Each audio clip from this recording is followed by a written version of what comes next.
नमस्कार, 20 मिनट 20 खबर में आप सभी का बहुत स्वागत है। मैं हूं आपके साथ माजिद अंसारी। हम अगले 20 मिनट में आपको देश दुनिया की 20 ऐसी खबरें बताने वाले हैं जो इस वक्त न केवल सुर्खियों में हैं बल्कि दिलचस्प और अहम भी हैं। तो शुरू करते हैं 20 मिनट में 20 खबरों का सिलसिला। सबसे पहले देखते हैं राजस्थान की कौन कौन सी खबर इस वक्त अहम है। सड़क पर संग्राम की ये तस्वीरें अलवर की है। यहाँ के खन्ना स्कूल के नजदीक टिटोड़ा मोहल्ले में दो गुटों की आपस में भिड़ंत हो गई थी, जिसमें एक गुट ने कार में बैठे दूसरे गुट पर हमला कर दिया। इस हमले के इस वायरल वीडियो में आप देख सकते हैं कि किस कदर लोग कार में बैठे लोगों पर लाठी और डंडे बरसा रहे हैं और कार को किस तरह से नुकसान पहुंचाया गया है। इस झड़प के दौरान जमकर पत्थरबाजी भी हुई। इस हमले की वजह से मौके पर अफरा तफरी मच गई और लोग घरों में घुस गए। लाइव वीडियो में आप देख सकते हैं कि हमलावर कैसे बेरहमी से मार पिटाई कर रहे हैं। स्कीम 2 में झगड़े की सूचना कंट्रोल रूम के माध्यम से मिली थी। इस पर मौके पर पहुंचे तो वहाँ एक फॉर्चूनर गाड़ी हरियाणा नंबर की थी, उसमें तोड़फोड़ की हुई थी और मौके पर एक व्यक्ति मिला जिसने अपना नाम परमीत छिल्लर बताया है। इसने बताया कि ये और इसके कुछ साथी स्कीम नंबर 2 में खन्ना स्कूल के पास गए थे, तो वहाँ दूसरा पक्ष जो है वो उनके कुछ नाम हैं, तो उन लोगों ने आके इन पर हमला कर दिया, मारपीट की इनके साथ में, जिससे कुछ लोगों को चोटें आई है और गाड़ी में तोड़फोड़ की है। प्रदेश में तस्करों का आतंक इतना बढ़ गया है कि वो अब पुलिस पर भी फायरिंग करने से कतरा नहीं रहे। शनिवार को भीलवाड़ा जिले की कोटड़ी थाना क्षेत्र में ऐसा ही देखने को मिला। यहाँ तस्करों ने पुलिस की नाकाबंदी के खिलाफ फायरिंग शुरू कर दी और इसी फायरिंग में 2 पुलिसकर्मी शहीद हो गए। पुलिस के मुताबिक इस फायरिंग में कांस्टेबल ओंकार रेबारी और पवन शहीद हुए हैं। ओंकार पिता नारायण रेबारी जो पुलिस थाना कोटड़ी में तैनात कांस्टेबल था, उसके गोली लगी है और वो जवान शहीद हुआ है नाकेबंदी के टाइम पे। ऐसा मुझे जानकारी प्राप्त हुई है। मैं अभी हॉस्पिटल पहुंचा हूं। बाकी जानकारी वहाँ क्षेत्र से वहाँ जो लोग वहाँ घटनास्थल पर जो मौके पर मौजूद होंगे उनसे पूछने पर पता चलेगा कि वास्तविक घटना क्या है। एसीबी ने राजस्व मंडल के 2 सदस्यों सहित एक वकील को गिरफ्त में लिया। एसीबी ने एक राजस्व मंडल सदस्य के घर से 40 लाख रुपए और वकील के घर से 51 लाख रुपए बरामद किए हैं। जयपुर से आई राजस्व मंडल की स्पेशल टीम ने अजमेर में इस कार्रवाई को अंजाम दिया। एसीबी की टीम को राजस्थान प्रशासनिक सेवा के अधिकारी और मंडल सदस्य सुनील शर्मा और बीएल मेहरड़ा के खिलाफ राजस्व मामलों से जुड़े फैसलों और राजस्व बेंच बनाने को लेकर फिक्सिंग की शिकायत मिली थी। इसी के बाद ये कार्रवाई की गई। एसीबी की टीम ने सदस्य बीएल मेहरड़ा के घर में 40 लाख रुपए मिले, जबकि शास्त्री नगर विस्तार स्थित राजस्व मंडल के वकील शशिकांत जोशी के घर से एसीबी को 51 लाख रुपए मिले हैं। 40 लाख रुपए कैश बरामद हुए हैं और उसके अलावा जो रेवेन्यू बोर्ड में संबंधित अधिकारियों का जिनका भी इस प्रकरण में नाम आ रहा है, उनके ऑफिस को सील किया जाए। एसीबी की टीम ने मंडल सदस्य सुनील शर्मा के पंचशील महावीर पब्लिक स्कूल स्थित निवास की भी तलाशी ली। भ्रष्टाचार निरोधक ब्यूरो ने बीती रात एक बड़ी कार्रवाई करते हुए प्रदेश में भ्रष्टाचारियों के एक बड़े नेक्सस को तोड़ा है। अजमेर में राजस्व मंडल के आरएस कोटे के 2 मेंबरों के घर पर सर्च ऑपरेशन करते हुए ब्यूरो की टीम ने करीब 40 लाख रुपए की संपत्ति जो है नकदी हो जब्त की है। साथ ही साथ आप देख सकते हैं ब्यूरो की कार्रवाई जो है रेवेन्यू बोर्ड को यहाँ पर सील कर दिया गया है और कल देर रात से ही तमाम जो 2 आरएस कोटे के मेंबर थे, सुनील बेहड़ा और सुनील शर्मा, उनके चैम्बर को सील करने के साथ ही जो रेवेन्यू बोर्ड के चेयरमैन हैं आर वेंकटेश्वर, उनके चैम्बर को भी सील कर दिया गया है। हमारी अब से कुछ देर पहले बात हुई, जो एसीबी के एसपी हैं समीर कुमार सिंह, आज रविवार होने के बावजूद भी ब्यूरो की टीम जो है आप देख सकते हैं अंदर कार्रवाई चल रही है।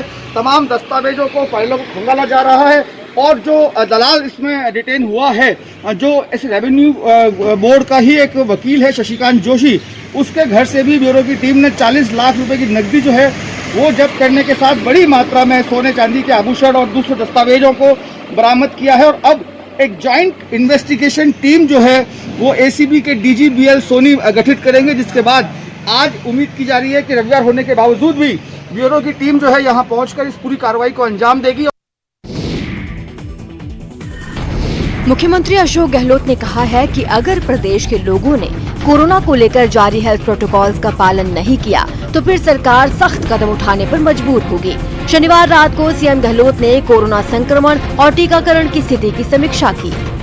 सीएम ने कहा, उदयपुर में सबसे तेज गति से संक्रमण फैलने की वजह से रात्रिकालीन कर्फ्यू शाम 6 बजे से सुबह 6 बजे तक 12 घंटे के लिए लगाया गया। उन्होंने कहा कि उदयपुर में बड़ी संख्या में टेस्ट किए जा रहे हैं, फिर भी हर तीसरा व्यक्ति संक्रमित पाया जा रहा है। यहाँ पॉजिटिविटी दर 30% तक पहुँचने के साथ ही शहर के अस्पतालों में 66% आईसीयू और ऑक्सीजन बेड पर मरीज भर्ती हैं। मुख्यमंत्री ने कहा, कोटा, जोधपुर और जयपुर में भी संक्रमण की गति काफी तेज है। इन शहरों में शनिवार को पॉजिटिविटी रेट 22, 15 और 8.4% रहा, जो गंभीर चिंता का विषय है। बारां जिले में कोरोना संक्रमण के मामले में बेतहाशा वृद्धि हो रही है।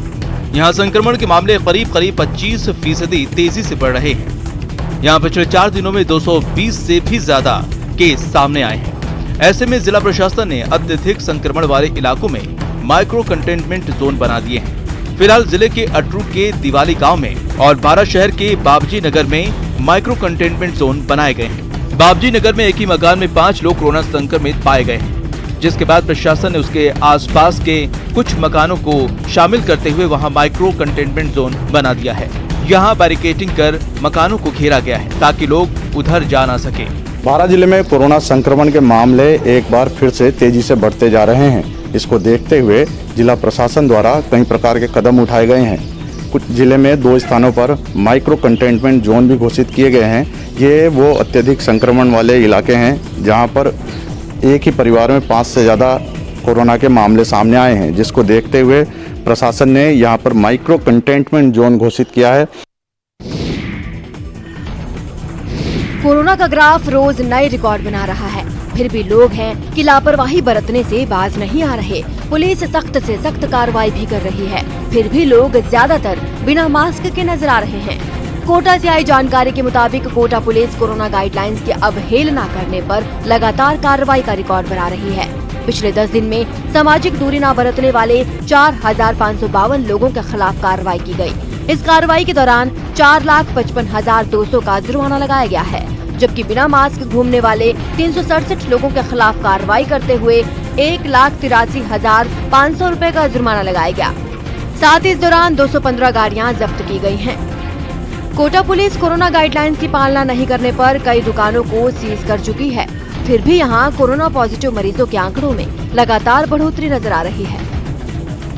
कोटा में कोरोना पॉजिटिव मरीजों का आंकड़ा 24,000 के पार पहुंच चुका है, जबकि एक्टिव केसों की संख्या 2,300 से ज्यादा है।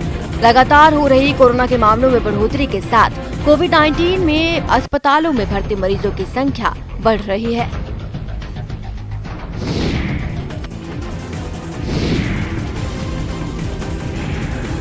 सरकारी स्कूलों में स्मार्ट क्लासरूम बनाने के नाम पर भ्रष्टाचार का खुला खेल खेला गया।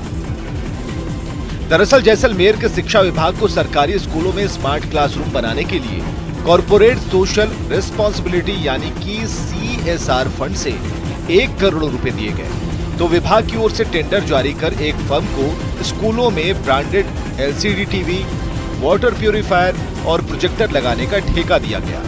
लेकिन विभाग के अधिकारियों और कर्मचारियों का निजी फर्म से साठगांठ की वजह से स्कूलों में लोकल और घटिया क्वालिटी का सामान लगा दिया गया।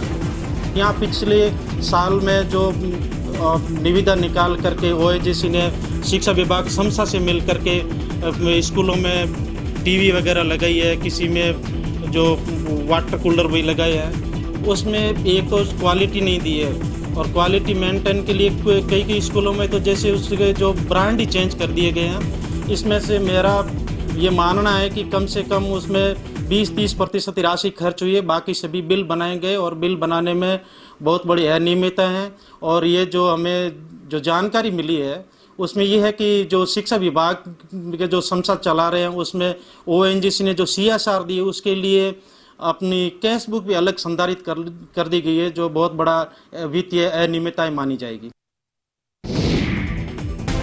भरतपुर के किसानों के साथ साथ अब पूर्वी राजस्थान के किसान गंभीर नदी को लेकर आंदोलन की राह पर उतरते हुए नजर आ रहे हैं। भरतपुर में जिन इलाकों में गुर्जर समाज की ज्यादा आबादी है वहाँ जगह जगह पंचायत की जा रही है। इन पंचायतों में पानी को लेकर आंदोलन की रणनीति बनाई जा रही है। खास बात यह है कि किसान नेता भूरा भगत इस पूरी मुहिम का हिस्सा बने हुए हैं और जगह जगह हो रही पंचायतों में सिर्फ एक ही बात निकल कर आ रही है कि पांचना का पानी गंभीर नदी में छोड़ा जाए ताकि केवलादेव राष्ट्रीय उद्यान की दशा भी सुधर सके और भरतपुर के किसानों को भरपूर पानी भी मिल सके। पांचना का पानी गंभीर नदी में छोड़े जाने को लेकर पंच पटेलों की मीटिंग की, जिसमें ब्रह्मा, सिंगाड़ा, नंगला सिंगाड़ा, चहल, थानाडांग, शेरगढ़, दर्जनों गांवों के पंच पटेल इकट्ठे हुए और जिस तरह से क्षेत्र में जल का गहराता हुआ संकट जो आ रहा है, सबको उसके बारे में बताया। Chief of defence staff general Bipin Rawat, राष्ट्रीय सलाहकार अजीत डोभाल और डीआरडीओ के अध्यक्ष डॉक्टर जी सतीश रेड्डी शनिवार को सेना के हेलीकॉप्टर से अजमेर के राष्ट्रीय मिलिट्री स्कूल आए थे। यहाँ स्कूल के प्रिंसिपल लेफ्टिनेंट कर्नल अनंग थापन और ब्रिगेडियर समीर कौशल ने उनकी अगवानी की। देश की सुरक्षा से जुड़ी इन हस्तियों ने यहाँ नवनिर्मित मेस का उद्घाटन किया और स्कूल का निरीक्षण भी किया। राष्ट्रीय सुरक्षा सलाहकार अजीत डोभाल इस स्कूल के पूर्व छात्र भी रहे हैं। उन्होंने 1955 से 1960 तक यहाँ शिक्षा ली है, इसलिए उनका अजमेर मिलिट्री स्कूल से विशेष नाता है। मेस का उद्घाटन करने के बाद आयोजित कार्यक्रम को संबोधित करते हुए रावत ने विद्यार्थियों से कहा, सफलता और नाम हासिल करने के लिए उन्हें हर पल कड़ी मेहनत और परिश्रम करना होगा। राष्ट्रीय सुरक्षा सलाहकार अजीत डोभाल और दोनों अधिकारियों के अजमेर पहुंचने पर सुरक्षा के मद्देनजर चप्पे चप्पे पर कड़े सुरक्षा इंतजाम किए गए थे। स्कूल के सभी मुख्य गेट पर अत्याधुनिक हथियारों से लैस सेना के जवान थे।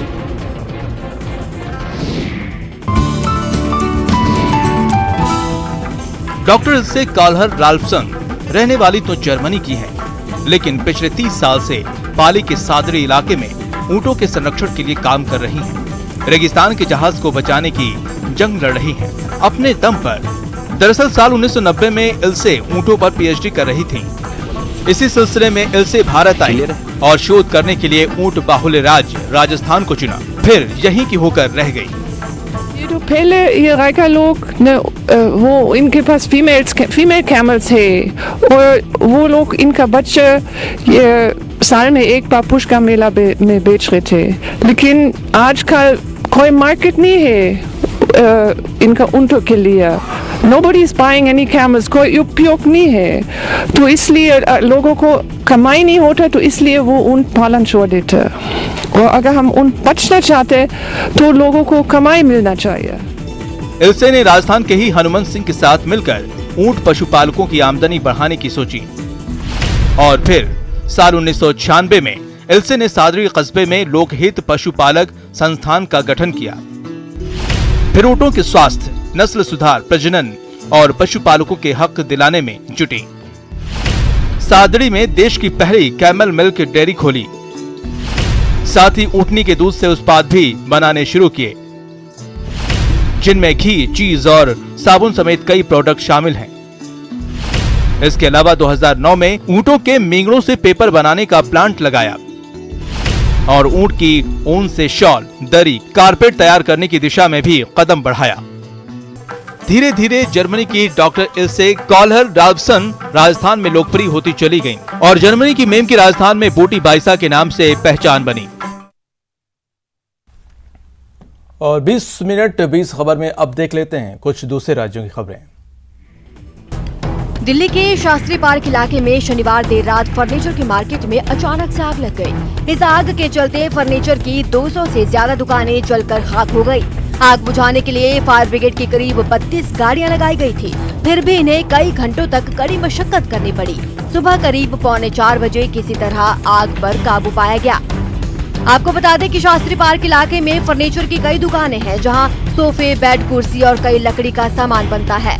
देर रात करीब 12:45 के आसपास दिल्ली फायर ब्रिगेड को कॉल मिली कि फर्नीचर मार्केट में आग लग गई है, जिसके बाद टीम करीब 32 गाड़ियां लेकर मौके पर पहुंची और आग पर काबू पाया गया। बिहार के छपरा से हैरान कर देने वाला एक वीडियो सामने आया है। इस वीडियो में एक ट्रक ड्राइवर ने आग लगने के बाद अपने ट्रक को तालाब में उतार दिया। बताया गया कि बिजली की तार टूटकर गिरने से गेहूं से भरे उस ट्रक में अचानक आग लग गई, लेकिन उसके ड्राइवर ने हिम्मत नहीं हारी और दिलेरी दिखाते हुए अपने ट्रक को नजदीक के एक तालाब में उतार दिया ताकि आग बुझ सके, जबकि ट्रक का पिछला हिस्सा पूरी तरह लपटों में था। तालाब में उस ट्रक को उतारने के बाद आग को बुझाने की कोशिश शुरू हो गई। कुछ लोग ट्रक पर चढ़ गए और बाल्टी से पानी लेकर आग पर फेंकने लगे।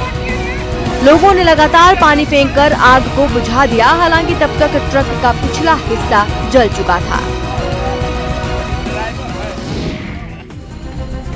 गुजरात के राजकोट से रोंगटे खड़े कर देने वाला एक वीडियो सामने आया है। इस वीडियो में एक आदमी को कार से कुचलने की कोशिश की गई।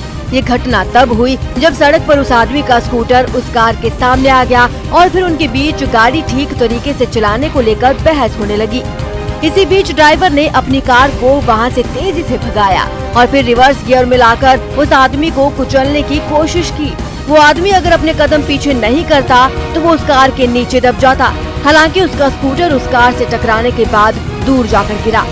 वहीं एक दूसरी कार जो वहां पहले से ही खड़ी थी, उसे इस टक्कर से काफी नुकसान पहुंचा। इसके बाद वो कार तेजी से आगे बढ़ी और फिर पीछे की तरफ आने लगी। तब तक वो आदमी और उसका दोस्त वहां से भाग गए। इस शोर को सुनकर आसपास के लोग भी अपने घरों से बाहर निकल आए। ओडिशा के मयूरभंज जिले में एक सूखे कुएं में गिरे हाथी के बच्चे का रेस्क्यू किया गया। बताया गया हाथियों का एक झुंड जंगल से निकलकर गांव में आया तो हाथी का एक छोटा बच्चा कुएं में गिर गया, जिसके बाद वो झुंड तो आगे निकल गया, लेकिन हाथी का बच्चा कुएं में ही गिरा रह गया, जिसे पुलिस और वन विभाग की टीम ने मिलकर कड़ी मेहनत के बाद बाहर निकाला। उसके दोनों अगले पैरों में मोटी रस्सियां बांधी गई और फिर धीरे धीरे उसे बाहर खींच लिया गया। इससे पहले कुएं में गिरने के बाद वो हाथी जोर जोर से चीखने लगा। उसकी आवाज सुनकर आसपास के कई लोग वहां जुट गए। इसके बाद रेस्क्यू टीम ने उस कुएं के नजदीक ही मिट्टी खोदनी शुरू कर दी ताकि उसकी तह तक जाकर हाथी के बच्चे को बचाया जा सके। खबर है कि कुएं से निकालने के बाद बचाव दल की टीम ने उसे जंगल में ले जाकर छोड़ दिया है। उत्तराखंड में जंगलों की आग डरा रही है और वन विभाग की कार्य योजना अब तक धरातल पर नहीं उतर सकी है। ये हालत तब है जब साल 2017 में ही कोर्ट ने जंगलों की आग को लेकर आदेश जारी किए थे, जो विभाग के कार्यालयों में धूल फांक रहे हैं। आग पर काबू पाने के लिए विभाग के पास ना तो जवाब है और ना ही आधुनिक तकनीक जिससे आग पर काबू पाया जा सके। हालांकि विभागीय अधिकारी आग बुझाने के मामले में खुद को बेहतर जरूर बता रहे हैं। फॉलो तो हुआ है, हमने किया है जितना हम कर सकते थे और हमने इस साल हम लोग को एक्स्ट्रा बजट भी मिला हुआ है, तो होपफुली हम लोग अगले अप्रैल के महीने में स्थानीय लोगों का और ग्राम लोगों का जो एक क्या बोलते हैं सहकारिता ग्रुप्स वगैरह का भी सहायता लेके उसको इस तरह से भी करेंगे। तो हम लोग ट्राई तो कर रहे हैं अलग अलग स्टाइल्स में, जैसे हम लोग लोगों को मोबिलाइज कर पाए, युवाओं को मोबिलाइज कर पाए, उनमें इंटरेस्ट जगा पाए। दरअसल साल 2016 में हाईकोर्ट ने साल भर आग की मॉनिटरिंग करने के साथ 10,000 फायर वॉचर रखने के निर्देश दिए थे और उच्च तकनीक से आग बुझाने और 72 घंटे में आग लगने पर उस इलाके के फॉरेस्ट अधिकारी को निलंबित करने को कहा था। लेकिन जब मामला अधिकारियों पर आया तो हाईकोर्ट के फैसले को सुप्रीम कोर्ट में चुनौती दी गई, जिस पर स्टे भी मिल गया। वही मामला एनजीटी भी पहुंचा, जहां एनजीटी ने आग पर नेशनल पॉलिसी समेत कई आदेश दिए, जिस पर हाईकोर्ट ने विभाग को फंड, खाली पदों को भरने और एनजीटी के आदेश के पालन के लिए 6 महीने का समय दिया। अब फिर मामला हाईकोर्ट पहुंचा और कोर्ट ने आग पर काबू के लिए सवाल पूछे तो फॉरेस्ट चीफ इसका जवाब नहीं दे पाए।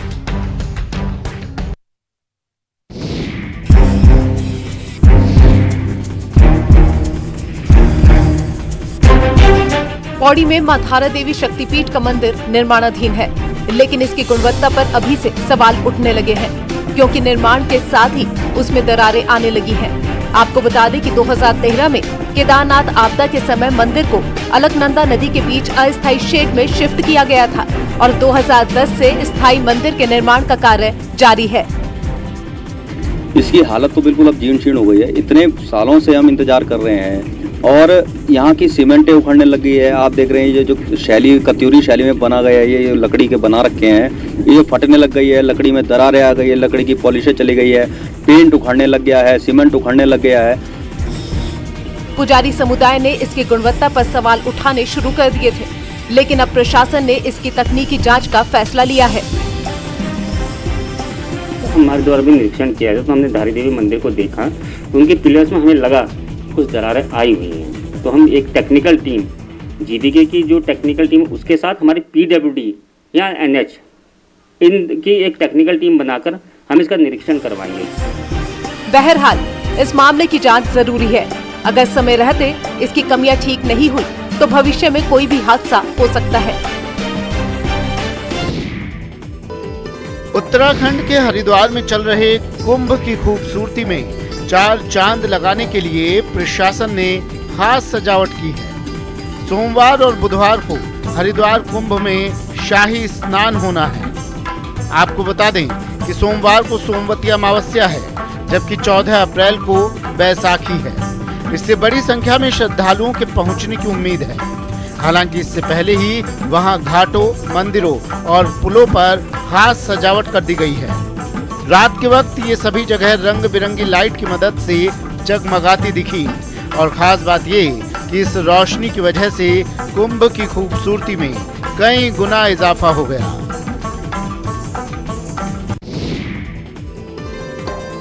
अगर आपको दुनिया के सबसे बड़े यज्ञ के दर्शन करने हैं तो चले आइए हरिद्वार महाकुंभ, जहां आपकी ये इच्छा पूरी हो जाएगी। जो लोग हरिद्वार जा रहे हैं वो तो उस यज्ञ का फल प्रत्यक्ष रूप से प्राप्त कर सकते हैं। जो लोग अपने घरों में हैं, उन्हें न्यूज़ 18 इस महायज्ञ के दर्शन करा रहा है। दुनिया का सबसे बड़ा महायज्ञ में 1.25 करोड़ आहुतियाँ। लोग नहीं आ पा रहे हैं, इसलिए जगत गुरु शंकराचार्य